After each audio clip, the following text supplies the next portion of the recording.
Hey guys, welcome back for week 17 of Victorian English Language Tutoring's online course. Today we are covering coherence. Coherence and cohesion go together. So last week was cohesion, and this is kind of like the little brother or the little sister of cohesion. Let's get into it. Coherence is the structural features within a text that contributes to the text's overall understandability. So cohesion is the things that happen or the features that happen within inside the text. And coherence is the structural things, kind of on the outside of the text. When I say the text, I mean like the substantive meaning of the text. So coherence features are still in the text. They're just kind of like the structural things rather than the intricate language kind of details. You'll see as we go. So features of coherence include cohesion, inference, logical ordering, formatting, consistency, and conventions. And I can already hear you saying, Maddie, I'm so confused. How is cohesion a feature of coherence? Yes, it is very confusing. If you get asked a question about coherence, I wouldn't recommend talking about cohesion because it is very easy to confuse yourself and confuse the assessor as well. Although cohesion is technically a feature of coherence, the other ones are better to analyze and discuss when you are studying. I hope that makes sense. Please email me if it doesn't and I will clarify. So our first feature of coherence is inference. Inference is when information from an outside context is required to understand the current discourse. For example, you sound like Blinky Bill. Ha ha ha, but my ears aren't blue.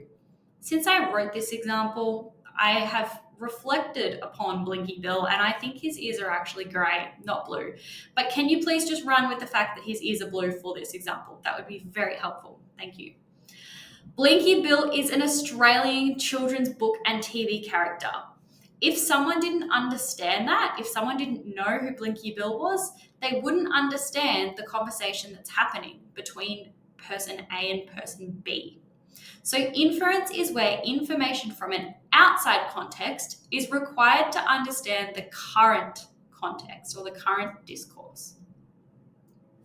Logical ordering is a way of structuring a text in a logical way.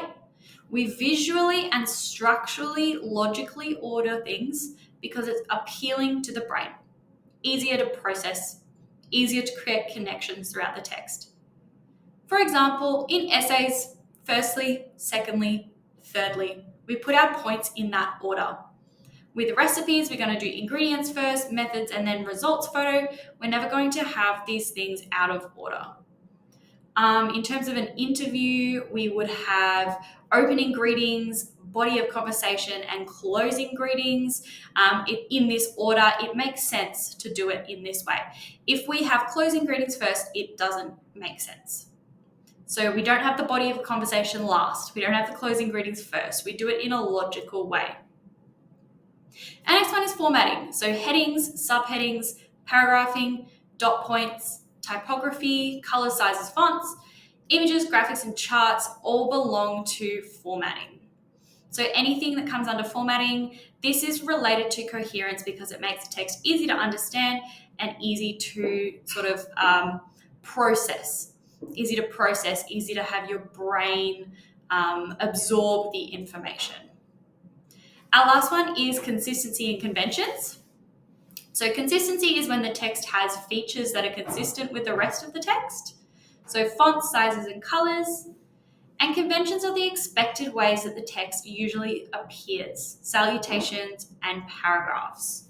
So if you look on the right-hand side, you'll see that we have fonts, sizes, and colors that are all similar, right? So the most of the text is in black, most of the text is in size 11 or size 12, whatever it is, and most of it is in the same font.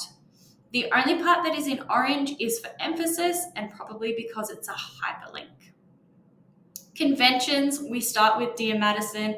They have paragraphs throughout. I think the bottom of this text has been chopped off, but it ends in yours faithfully or kind regards, and it has the rest of the details there. Okay, you know the drill, time to pause, read through the questions and attempt the revision quiz.